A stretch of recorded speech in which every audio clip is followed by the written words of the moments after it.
Planet Coaster has finally made its way to consoles with the Planet Coaster Console Edition.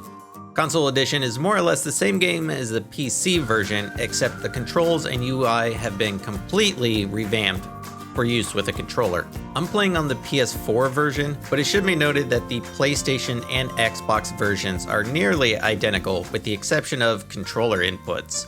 Both versions also offer mouse and keyboard support, however the UI doesn't change if you decide to use the mouse and keyboard. So if you are hoping for a similar experience to the PC version on console, you'll be out of luck there. But since the new UI was designed with a controller in mind, in my opinion, this is the best way to experience the console version. One of the newest features in the console edition is the addition of a tutorial. One of the biggest criticisms of the PC version was the lack of a tutorial. The game can have a bit of a learning curve, so I was glad to see they added one for the console edition. The tutorial is pretty broad and goes over the more basic aspects of the game like rides, scenery, finances, and staff management. And while I would have liked to see some more advanced tips, I do think the tutorial covers everything you need to know to start playing. When you load up the tutorial, you'll be greeted by Oswald B. Thompson, a fun new character that will guide you through the objectives during the tutorial. I am Oswald B. Thompson, theme park impresario, and I am here to help you take your first steps in this most exciting of professions. He's not by himself either. Joining him will be other characters such as the overly enthusiastic Lucy Summers, a always phone-in-hand blogging superfan. If I could butt in and make a suggestion, how about you make your next objective opening up literally the only ride in your park? As well as Eugene Newton, the head engineer. Greetings, Eugene Newton. Good to make your acquaintance. And the financial officer. Cynthia Clark, Chief Financial Officer. All four will guide you through the different aspects of the tutorial. Throughout the tutorial, you'll be presented with different pop-ups that explain some of the basic concepts of the game, such as building rides, placing paths, and scenery.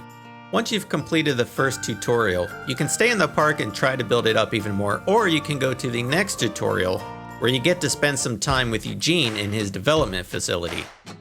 This is a fun tutorial where Eugene will go over coaster building and explain some of the more intricate aspects of building a roller coaster. When you've completed the first two tutorials in career mode, you can go through the other parks where Oswald and his friends will join you along the way.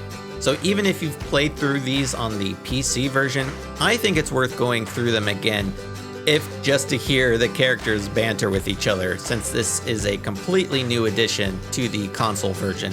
As far as the controls go, I think the biggest question mark was how well will the game work with a controller.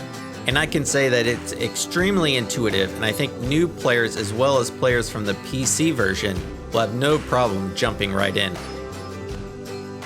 Controls that you will use most often are always displayed right on screen, plus you can quickly see button mappings with a single click of a button, if you need a quick refresher. The other new aspect of the console edition is the Frontier Workshop, which is Frontier's version of the Steam Workshop. Functionally, it's pretty similar to the Steam Workshop. You can add descriptions, tags that help other users find your blueprints, and adjust the time of day and camera position to create the perfect thumbnail. If there was a downside, it's probably that each version of the game has its own workshop, meaning PC players won't have access to either console workshops, and PlayStation and Xbox players won't have access to the other console's workshop or Steam Workshop.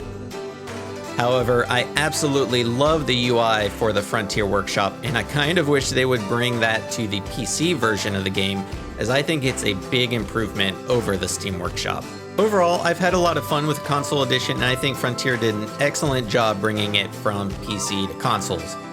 I know there are a lot of console players out there who have waited patiently for the console edition, and I want to hear how excited you are. So leave your comments down below and let me know what are some of the first things you plan to do in the game. I'll have some more Planet Coaster Console Edition videos in the coming days and weeks, including additional tutorials to help get you started. So make sure to subscribe and turn on notifications so you don't miss out. As always, I am 8-Bit Josh, and thanks for watching. See ya.